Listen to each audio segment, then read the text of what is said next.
विद्यार्थी मित्रों, आमच्या यूट्यूब चॅनल सायन्स कॉरिडॉरमध्ये पुन्हा एकदा आपल्या सर्वांचे स्वागत।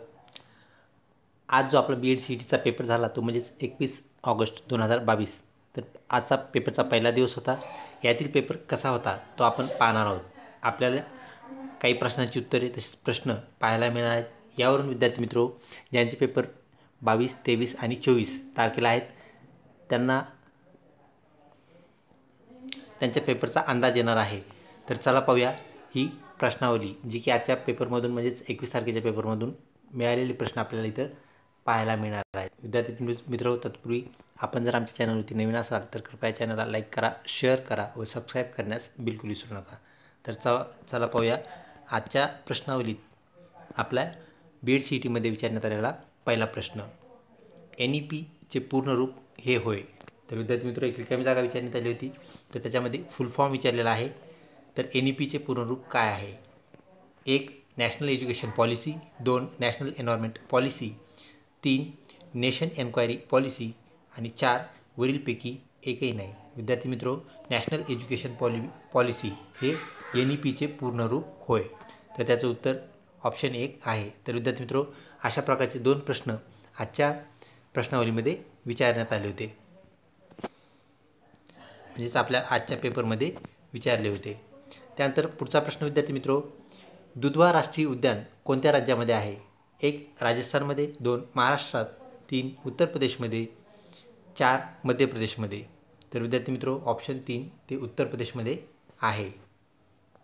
तर विद्यार्थी मित्रों, पुढचे जे पेपर आहेत म्हणजे उद्या, परवा आणि त्यानंतरचा, तर त्यामध्ये महाराष्ट्रातील जे आपलं राष्ट्रीय उद्यान आहे ते म्हणजेच ताडोबा, तसंच सेसानगीर हे आशियाई सिंहासाठी प्रसिद्ध असणारं गुजरातमधील उद्यान, तसेच एकशिंगी गेंड्यासाठी प्रसिद्ध असणारे आसाममधील काझीरंगा उद्यान ह्या बाबी आपण लक्षात ठेवावेत। तर पॅरलल प्रश्न विद्यार्थी मित्रों, उद्या हेच प्रश्न रिपीट होतील असं नाही, पण ह्यासारखेच प्रश्न तुम्हाला उद्या विचारले जातील हे मात्र निश्चित आहे।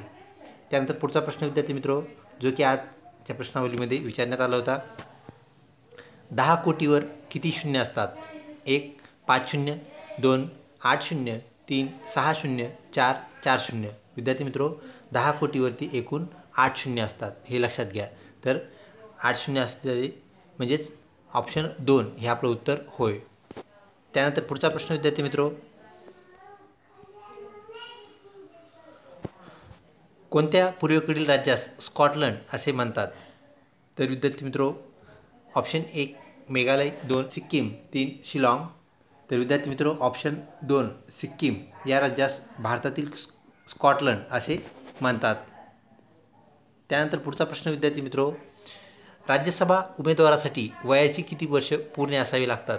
तर विद्यार्थी मित्रों, आपल्याला माहीत आहे प्रत्येक निवडणूक आहे तर तिचे वयोमर्यादा हे निश्चित आहेत आणि त्या वेगवेगळ्या आहेत। म्हणजे सर्व उमेदवारांचं वय सारखंच नाही। आमदारकीचं म्हणजे विधानसभा सदस्याचं वय, त्यानंतर खासदाराचं म्हणजेच लोकसभा सदस्याचं वय हे काय आहे, वेगवेगळं आहे। त्यानंतर राष्ट्रपतीसाठी पदासाठी लागणारं जे वय आहे तेही वेगळं आहे, हे आपल्याला माहीत आहे। तर राज्यसभा उमेदवारासाठी वयाची जी पूर्तता आहे किंवा वर्ष किती पूर्ण असावीत? ऑप्शन 1 30 वर्ष पूर्ण असावीत, 2 35 वर्ष पूर्ण असावीत, 3 55 वर्ष पूर्ण असावीत, 4 25 वर्ष पूर्ण असावीत। तर विद्यार्थी मित्रों, ऑप्शन 1 म्हणजेच 3 वर्ष राज्यसभेसाठी आपल्याला आपलं वय असणं गरजेचं आहे। त्यानंतर विद्यार्थी मित्रों, राष्ट्रपती पदासाठी आपल्याला माहिती आहे 35 वयाची काय आहे, अट आहे। तर ऑप्शन 1 30 वर्ष हे राज्यसभेसाठी उमेदवारी घेताना किंवा उमेदवार म्हणून निवडणुकीसाठी उभे राहताना आपल्याला तितकं वय आपलं असायला पाहिजे किंवा असावे लागते। ऑप्शन 1 30 वर्ष हे आपलं उत्तर होय। त्यानंतर विद्यार्थी मित्रों, आजच्या प्रश्नपत्रिकेत विचारण्यात आलेला पुढचा प्रश्न, शासनाची ऑनलाईन प्रशिक्षण प्रणाली कोणती? 1 MKCL, 2 स्वयं, 3 मूक, 4 यापैकी नाही। तर विद्यार्थी मित्रों, स्वयं व मूक ह्या 2 पद्धती आपल्याला माहीत आहेत प्रणाली ह्या शासनाच्या प्रशिक्षण देणाऱ्या काय आहेत, प्रणाली होत। त्यानंतर पुढचा प्रश्न विद्यार्थी मित्रों, स्वातंत्र्य समर हे पुस्तक कुणी लिहिले?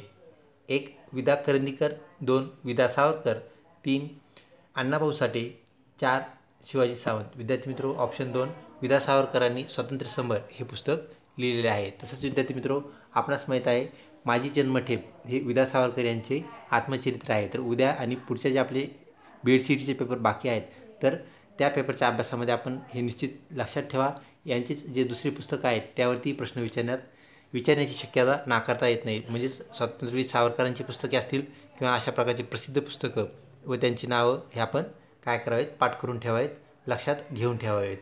त्यानंतर पुढचा प्रश्न विद्यार्थी मित्र जो की आज विचारण्यात आला होता, आर्य समाजाची स्थापना कोणी केली? 1. स्वामी विवेकानंद यांनी, 2. दयानंद सरस्वती यांनी, 3. महात्मा फुले यांनी, 4. पतंजली यांनी. विद्यार्थी मित्रो, ऑप्शन 2 दयानंद सरस्वती यांनी आर्य समाजाची स्थापना केली होती. तसेच आपल्याला माहिती आहे विद्यार्थी मित्रो, महात्मा फुले यांनी सत्यशोधक समाजाची स्थापना केली होती. सत्यशोधक समाजाची स्थापना केली होती, हे आपण लक्षात ठेवावे. तर विद्यार्थी मित्रो, याला पॅरल प्रश्न उद्या आणि परवाच्या राहिलेल्या पेपरमध्ये विचारले जातील, हे लक्षात ठेवा. तर आर्य समाजाची स्थापना ज्याचं उत्तर आपण आत्ताच पाहिलं ते दयानंद सरस्वती आहे. त्यानंतर सत्यशोधक समाज महात्मा फुले आहे.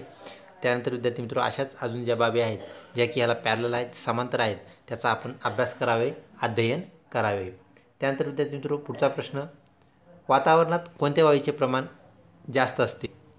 1. ऑक्सिजनचे प्रमाण, 2. नायट्रोजनचे प्रमाण, 3. हायड्रोजनचे प्रमाण, 4. कार्बन डायऑक्साईडचे प्रमाण. विद्यार्थी मित्रो, आपल्याला माहिती आहे नायट्रोजनचं जे प्रमाण आहे ते सर्वात जास्त आपल्याला वातावरणात पाहायला भेटतं आणि ते म्हणजे 78%. तसेच ऑक्सिजनचं जे प्रमाण आहे विद्यार्थी मित्रो, तेही आपल्याला माहीत असू द्या, लक्षात असू द्या. उद्या आणि परवाचे जे राहिलेले पेपर आहेत त्याला पॅरल क्वेश्चन म्हणून ऑक्सिजनचं प्रमाणही विचारण्याची शक्यता नाकारता येत नाही.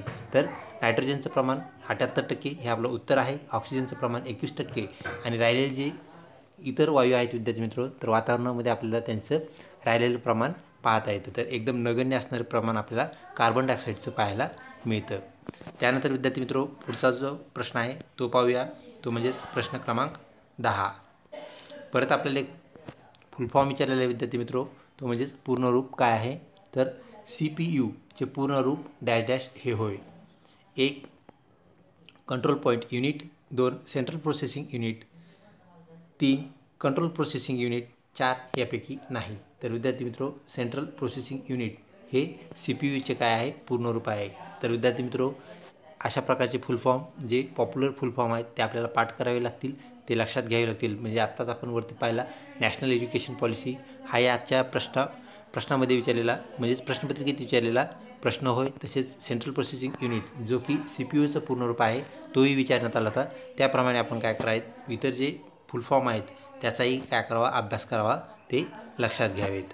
त्यानंतर विद्यार्थी मित्रो, पुढचा प्रश्न जो की आपल्या प्रश्नावलीमध्ये विद्यार्थी मित्रो आत्तापर्यंत 4 प्रश्न आपले रिपीट झालेत किंवा आपण जी प्रश्नावली घेतलेली सर्व घटक समावेशक प्रश्नावली त्यामधले 4 प्रश्न तुम्ही आत्तापर्यंत पाहिलेत. आणि हा 5वा प्रश्न, निवडणूक आयुक्ताची नेमणूक कोण करते? तर मागच्याच प्रश्नावलीमध्ये आपण हा पाहिलेला प्रश्न आहे विद्यार्थी मित्रो. 1. राष्ट्रपती करतात, 2. पंतप्रधान करतात, 3. मुख्यमंत्री करतात, 4. राज्यपाल करतात. तर विद्यार्थी मित्रो, निवडणूक आयुक्ताची नेमणूक राष्ट्रपती करत असतात. ऑप्शन 1 हे आपलं उत्तर होय. त्यानंतर पुढचा प्रश्न विद्यार्थी मित्रो, कोणत्या ग्रहाला चमकणारा तारा म्हणतात? 1. शनी ग्रहास, 2. युरेनस ग्रहास, 3. शुक्र ग्रहास, 4. मंगळ ग्रहास. तर विद्यार्थी मित्रो, ज्याला आपण उगवली शुक्राची चांदणी असं म्हणत असतो तो म्हणजेच शुक्र ग्रह. तो ग्रह आहे परंतु चमकतो किंवा चमकण्याचा त्याच्यामध्ये गुणधर्म आहे. तर विद्यार्थी मित्रो, ऑप्शन 3 हे आपलं काय आहे? उत्तर. तसंच विद्यार्थी मित्र आपल्याला माहिती आहे शनी जो ग्रह आहे त्याला काय, त्याच्या भोवती कडे आहेत. त्यानंतर युरेनस हा सगळ्यात दूरचा ग्रह आहे. त्यानंतर विद्यार्थी मित्र मंगळ हा जो ग्रह आहे त्याला अजून एक नाव आहे, तो म्हणजे तांबडा ग्रह. तर उद्या ज्यांची परीक्षा असेल, उद्या परवा ज्यांचा पेपर असेल, तर त्यामध्ये अशा प्रकारचे ग्रहाशी निगडीत प्रश्न नक्कीच विचारले जाऊ शकतात. तसंच आपण मागील प्रश्नावलीमध्ये एक प्रश्न पाहिला होता. तर बुध ग्रह जो आहे विद्यार्थी मित्रो तो सूर्याच्या सगळ्यात जवळचा ग्रह आहे. तर सूर्याच्या सगळ्यात जवळचा ग्रह सूर्यमालेतील ग्रह कोणता, असा जर प्रश्न आला तर त्याचं उत्तर काय आहे? बुध आहे, हे आपण लक्षात ठेवावे. तर अशा प्रकारचे ग्रहाशी निगडीत असणारे प्रश्न, पॉप्युलर प्रश्न जे की नेहमी विचारले जातात ते आपण पाहून ठेवावे, त्याचा अभ्यास करावा. म्हणजेच आपल्या येणाऱ्या उद्याच्या परवाच्या ज्यांचे पेपर बाकी आहेत त्यांना तो उपयुक्त ठरेल. त्यानंतर विद्यार्थी मित्रो, कालच्याच प्रश्नावलीमध्ये आपण घेतलेला ईडन गार्डन स्टेडियम कोठे आहे? 1. मुंबई येथे आहे, 2. नागपूर येथे आहे, 3. बँगलोर येथे आहे, 4. कलकत्ता येथे आहे. तर विद्यार्थी मित्रो, ईडन गार्डन हे कलकत्ता येथे असणारं काय आहे स्टेडियम आहे हे आपणास माहीत आहे. तर विद्यार्थी मित्रो मुंबईमध्ये जे स्टेडियम आहे ते म्हणजेच वानखेडे स्टेडियम, यावरही प्रश्न येण्याची शक्यता नाकारता येत नाही. तर विद्यार्थी मित्रो वानखेडे स्टेडियम मुंबईमध्ये आहे. उद्या आणि परवा ज्यांचे पेपर आहेत त्यांनी ह्या दोन्ही बाबी लक्षात ठेवाव्यात. तर ईडन गार्डन कलकत्ता येथे आहे आणि मुंबई येथे वानखेडे स्टेडियम आपल्याला आहे हे माहीत आहे. तर अशा प्रकारे तुम्ही ते दोन्ही बाबी लक्षात ठेवाव्यात. पुढचा प्रश्न विद्यार्थी मित्रो तो म्हणजे 14वा. अंदमान निकोबार जवळ कोणता देश आहे? 1 भूतान, 2 पाकिस्तान, 3 चीन, 4 म्यानमार. तर विद्यार्थी मित्रो हे जे बेट आहेत अंदमान निकोबार, तर म्यानमार ह्याला काय आहे जवळचा देश होय. त्यानंतर विद्यार्थी मित्रो 15वा प्रश्न, जगात सर्वात लहान देश कोणता? 1 Italy, 2 Bhutan, 3 Vatican city, 4 Nepal. तर विद्यार्थी मित्रो व्हॅटिकन सिटी अत्यंत कमी लोकसंख्या असणारा म्हणजे 45,000च्या जवळपास त्याची लोकसंख्या आहे असा देश म्हणजेच व्हॅटिकन सिटी हा जगातील सर्वात लहान देश होय. तर विद्यार्थी मित्रो अशा प्रकारची ही प्रश्नावली जे प्रश्न आपल्याला आजच्या म्हणजेच 21 तारखेच्या BED CETमध्ये पाहायला मिळाले ते आम्ही तुम्हाला पोहोचवले. अशा प्रकारे तुम्ही काय करा ह्यालाच पॅरलल प्रश्नांचा अभ्यास करा म्हणजेच आपली उद्या 22, 23 आणि 24 ह्या 3 दिवसात ज्यांची परीक्षा असेल त्यांना नक्कीच ही प्रश्नावली एक मार्गदर्शक तत्त्व म्हणून वापरता येईल आणि ह्याला पॅरलल असणारे प्रश्न केल्यास नक्कीच तुम्हाला त्याचा फायदा होईल. अजून प्रश्न आल्यास आम्ही तुम्हाला नक्कीच ते फॉरवर्ड करू, तुम्हाला ते प्रदर्शित करू. तर विद्यार्थी मित्रो अजूनही आपण जर आमच्या चॅनलला सबस्क्राईब केलं नसेल तर कृपया सबस्क्राईब करा, शेअर करा व लाईक करण्यास बिलकुल विसरू नका. तसेच आमच्या चॅनलला कनेक्ट राहा. आपल्याला अशाच प्रकारच्या अपडेट्स मिळत राहतील. लवकरच भेटूया पुढच्या अपडेटसोबत पुढच्या व्हिडिओमध्ये. तोपर्यंत धन्यवाद.